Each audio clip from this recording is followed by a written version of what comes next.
नमस्कार मित्रमैत्रिणींनो. अयोध्येतल्या प्रसिद्ध अशा राम मंदिरामध्ये चोरीचे नवनवीन आकडे रोज बाहेर येत आहेत. आणि आज तर संजय राऊत यांनी एक धक्कादायक खुलासा केलेला आहे. उद्धव ठाकरे यांनी 4 किलो वजनाची एक चांदीची वीट या राम मंदिरासाठी दिली होती. आणि ती वीट सुद्धा मिसिंग आहे. तिचे सुद्धा पावत्या मिळालेल्या नाही आहे. नेमकं ते कुठे लावलं, काय केलं त्याचं, हे काहीही अजूनपर्यंत त्यांना कळलेलं नाही आहे, सांगितलेलं नाही आहे. असा एक धक्कादायक खुलासा आजच संजय राऊत यांनी फेसबुक, ट्विटर आणि इकडे-तिकडे त्यांनी पोस्ट करत केलेला आहे. हा जो तुम्हाला शेजारी इमेज दिसत आहे, या इमेजमध्ये तुम्ही नीट बघा. उद्धव ठाकरे दिसत आहेत, आदित्य ठाकरे दिसत आहे, मध्ये एक व्यक्ती बसलेली आहे, ज्यांना की हे दोघंही जण चांदीची एक वीट देत आहे. कशासाठी? राम मंदिरासाठी. मंदिरं जेव्हा बांधली जातात तेव्हा आपल्याकडे अनेक लोक येतात, घरोघरी भेटी देतात, म्हणतात असं असं मंदिर बांधतोय आम्ही, तुमच्या परीने हवं ते द्या. मग लोक कोणी गळ्यातला एखादा सोन्याचा मणी देतं, कोणी काय हातातलं काहीतरी कडं देतं, कोणी काहीतरी देतं, कोणी पैसे देतं, कोणी काहीही आपल्या आपल्या परीने सगळेजण देतात. परंतु या सगळ्या गोष्टीचं काय होतंय तर गेल्या 15 दिवसापासून ज्या बातम्या येत आहेत त्याच्यावरून मला असं वाटतं आपल्या आता लक्षात आलं असेल. महात्मा ज्योतिबा फुले यांनी 100 वर्षापूर्वी सांगून ठेवलं होतं ते आता उघड दिसत आहे. तर आपण छोट्या छोट्या लोकांनी जे काही दिलं त्याच्या पावत्या तर सोडूनच द्या. असे तर करोडो रुपये आहेत की ज्याच्या पावत्याच मिळाल्या नाही. पण इतके प्रसिद्ध असलेले व्यक्ती, महाराष्ट्राचे मुख्यमंत्री होते, या काळामध्ये त्यांनी जे काही दिलेलं होतं, त्यांना सांगितलं होतं की आम्ही तुम्हाला पावती देऊ याची, की हे आम्हाला मिळालं, याची रिसिप्ट तुम्हाला पाठवू. पण ती पावतीसुद्धा पाठवली नाही, असा खुलासा संजय राऊत यांनी केला. बघा संजय राऊत काय लिहित आहेत.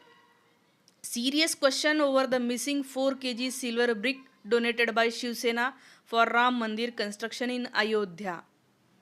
अयोध्येमध्ये राम मंदिर बांधलं जात असताना उद्धव ठाकरे यांनी 4 किलो वजनाची ही वीट दिली होती. याची किंमत ऐकून तर तुम्ही शॉक व्हाल.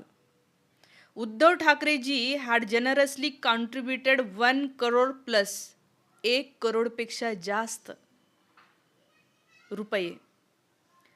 दिस sacred silver brick in the presence of thousands of Shivsainik and saints. हजारो शिवसैनिक आणि काही संत महात्मे ज्यांना भगवे वस्त्रे घालून आलेले होते, त्यांच्या समोर, त्यांच्या उपस्थितीत उद्धव ठाकरे यांनी ही वीट दिली होती. इथे तुम्हाला दिसत आहे इमेज तिची सुद्धा. Years later no receipt or update from the trust. ट्रस्टकडून कुठलाही रिसिप्ट किंवा अपडेट आलेली नाही आहे. इतकं मोठं करत असताना जी संस्था आमचं मॅनेजमेंट लय भारी, आमचं हे लय भारी असं म्हणत असते, एकेका पैशाचा हिशोब या ठिकाणी ठेवायला पाहिजे. कारण हे धर्माचा विषय आहे. त्या ठिकाणी तुम्ही 1 कोटी रुपयाचे एक महाराष्ट्राचे मुख्यमंत्री राहिलेली व्यक्ती वीट देते आणि त्याचा हिशोबसुद्धा ठेवला जात नाही आणि त्याची रिसिप्टसुद्धा मिळत नाही, त्याचं काय झालं याचा अपडेटसुद्धा दिला जात नाही. तर बाकीचे हजारो लाखो रुपये देणाऱ्या लोकांचं काय गत? पुढे हे लिहित आहेत. Eight years later no receipt or update from the trust. Where has it gone? कुठे गेलं आहे हे? Time for full investigation and accountability. आता वेळ आलेली आहे, पूर्णपणे जबाबदारी घ्यावी आणि इन्व्हेस्टिगेशन व्हावं. आणि जे ट्रस्टचे लोक आहेत सगळेच्या सगळे, यांना कडक शिक्षा व्हावी, कडक.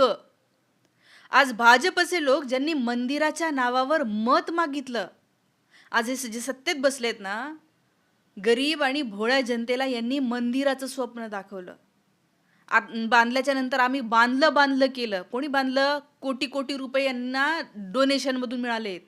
यांनी तर 1 रुपये खर्च नाही केला, उलट आलेलं डोनेशन खर्च केलंय स्वतःसाठी. आलेलं डोनेशन वेगळ्या कामासाठी वापरलंय. काय हे बघा, याच्यावरून लक्षात येते. आणि आज तेच लोक ज्यांनी मत मागितलं ते एक शब्द सुद्धा काढत नाही आहेत. उलट ते काय म्हणतात, हां तुम्हाला काय करायचं, आम्ही बांधलं मंदिर, आम्ही पैसा खाल्ला, तुम्हाला काय करायचं. अरे तुम्हाला काय करायचं? पैसा आम्ही पण दिलेला आहे, आमच्याही घरच्या लोकांनी दिलेला आहे, या सगळ्या लोकांनी दिलेला आहे. विरोधकांनी पैसा नाही दिलेला, उद्धव ठाकरेंनी नाही दिलेला आहे. दिलेला आहे ना. भाजपचे एक खासदार असलेले ते दिल्लीचे म्हणाले, की विरोधकांना काय घेणं देणं आहे, मंदिर तर भाजपने बांधलं. अरे मूर्खांनो, हे बघा, हे भाजप नाही आहे उद्धव ठाकरे म्हणजे. हे विरोधी पक्षात आहेत. सगळ्यांनी घरोघरी कोणी किती पैसे दिले याचं काही गणती नाही आहे आणि हे पैसे कोणी कुठे घालवले माहीत नाही आहे. हे खरोखर तुम्ही जे देवाच्या नावाने पैसे देता, हे देवाला कुठं पैसे लागतात अहो. या जगामध्ये ज्या सर्वात पवित्र, सर्वात सुंदर अशा गोष्टी आहे ना, त्या फ्री असतात. हवा मोफत आहे. इतकं सुंदर आकाश आपल्याला दिसतं, मोफत आहे. सूर्य रोज सकाळी उठतो आपण, सूर्यदेव होतो. ह्याच्यामुळे आपल्याला अन्न, पाणी, वस्त्र सगळं मिळतंय. हे सगळे प्राणी जगू शकतात, छान राहू शकतात सूर्यामुळे. फ्रीमध्ये बघायला मिळतो आपल्याला, पैसे नाही द्यावं लागत. सर्व चांगल्या गोष्टी या फ्रीमध्ये असतात. देव कधीही एक रुपया देवाला लागत नाही. हा पैसा कोणाला लागतो? ह्या मधल्यांना, बडव्यांना लागतो पैसा. तर आता प्रश्न असा आहे की फक्त एवढंच नाही आहो, करोडो रुपयाचा घोटाळा येतोय आणि याच्यावर कोणीच बोलत नाही, अकाउंटेबिलिटी घेतली जात नाहीये. मी राजस्थानमध्ये गेली होती 3 वर्षापूर्वी. त्या राजस्थानमध्ये पूर्वी काँग्रेसची सत्ता होती. जस्ट इलेक्शन झाले आणि भाजपला त्यांनी जे आहे ते भाजपचे मुख्यमंत्री झाले तिथे. ते काकूकडे मी थांबली होती. मी त्यांना म्हटलं, कसे आहे तुमचे मुख्यमंत्री? ती म्हणे पता नाही. मी म्हटलं की कोणाला मत दिलं तुम्ही? त्या म्हणाल्या मी भाजपला मत दिलं. म्हटलं आधीच्या याच्यामध्ये काय प्रॉब्लेम होतात, काय चुकत होतं का त्यांचं? नहीं कुछ नहीं, अच्छा था, बहुत दवाखाने बनाए उसने, विमा दिया. म्हणजे कौतुक खूप करत होत्या आधीच्या सरकारचं, काँग्रेसच्या, त्या तेव्हाच्या मुख्यमंत्र्यांचं काँग्रेसच्या. काँग्रेस म्हणजे मी सगळ्या आजपर्यंतच्या इतिहासाचं नाही काढते, तेव्हाचं. मग मी म्हटलं तेवढं सगळं चांगलं असताना तुम्ही यांना का दिलं मत? तर त्या म्हणाल्या उसने मंदिर बनाय ना, म्हणून दिलं. म्हणजे मंदिर बनवलं अयोध्येमध्ये रामाचं, म्हणून आम्ही त्यांना मत दिलं. ह्या कारण सांगणाऱ्या काकूंच्या याची कीव करावी वाटली मला. कारण त्यांच्या चर्चा विश्वामध्ये फक्त तेवढंच आहे. त्यांच्या आजूबाजूच्या त्यांना भेटणाऱ्या बायका, त्यांचे नातेवाईक हे फक्त एवढंच बोलतात, मंदिर बनवलं चला मत द्या. मग आज त्यांचे नातेवाईक, त्यांच्या आजूबाजूच्या बायका किंवा त्या स्वतः सुद्धा हे म्हणत आहेत का की या मंदिरात चोरी कशी काय केली? जर देवाच्या ह्याच्यामध्ये 1 रुपया सुद्धा चोरू नये असं म्हणतात आणि तुम्ही करोडो रुपये लुटत असाल, तर प्रश्न असा आहे की खरंच तुम्ही जे म्हणता ते सत्य आहे का? खरंच देव असा थांबवू शकतो का? थांबवतो का? थांबवलंय का? नाही दिसत आहे ते. मग खरंच याची गरज होती का? प्रत्येकजण आपापल्या घरामध्ये श्रद्धेने काहीतरी करतच असतो ना, जसं त्याला जसं जमेल तसं. सगळ्यात बेस्ट तेच आहे. हे बाहेरचं सगळं एवढे पैसे जर का एखाद्या शाळेला लावले असते, उद्धव ठाकरेंनी पण हे 1 कोटीची वीट देण्यापेक्षा शाळा तिथे काढली असती. शाळेला 1 कोटी रुपये, आज त्याच्यातनं 100 पोरं तयार झाले असते, पुढे गेले असते, या देशाला पुढे नेलं असतं, नाव झालं असतं आणि कितीतरी लोकांचं आयुष्य बदललं असतं. पण ही एक वीट हे कोण माहीत नाही, कोण तिकडे स्वतःच्या घरामध्ये कोणी खाल्ले आणि कोण त्याच्यावर आईश करतोय माहिती नाही. आणि आता ते एकदम आरामात आहे.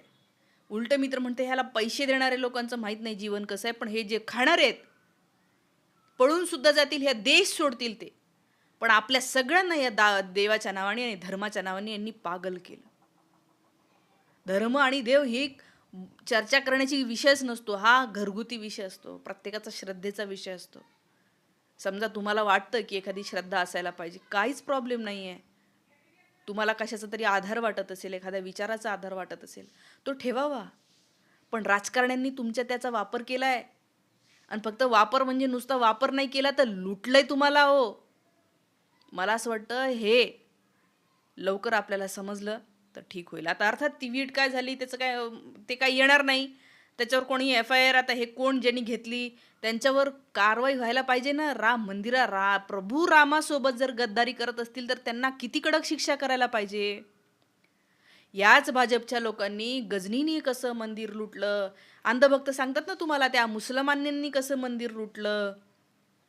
आज कोणी गजनी नाही आला, कोणी पाकिस्तानातून नाही आला, आज मंदिर लुटणारे हेच होते घरभेदी. आणि काय पुरावा आहे तुम्हाला तुमच्याकडे की याच्या आधी सुद्धा याच मंदिरातल्या लोकांनी मंदिरं लुटली नसतील? ती लुटलेलीच आहे ना, गजनींनी लुटलेलंच आहे. पण यांनी सुद्धा लुटलेलं आहे. पण तुमचं बोट त्यांच्याकडे जाऊ नये म्हणून ते गजनीकडे बोट दाखवतात. ते असतात ना काही लोक स्वतः खूप मोठ्या चुका करतात, पण तुमचं लक्ष त्यांच्या चुकांकडे जाऊ नये म्हणून ते काय म्हणतात, अरे ते बघ ते बघ ते बघ ते त्यांनी काय केलं. मग तुम्ही लगेच तिकडे बघता, हां हां हां, मग तुमचं लक्ष तिकडे आणि तुम्ही दिवसभर आयुष्यभर त्याच्याविषयीच बोलत राहता. हा इकडं मस्त गुपचूप चोरी करत राहतो. हे असं झालंय का? विचार करा. व्हिडिओ जास्तीत जास्त लोकांपर्यंत शेअर करा. थांबते. Thank you so much.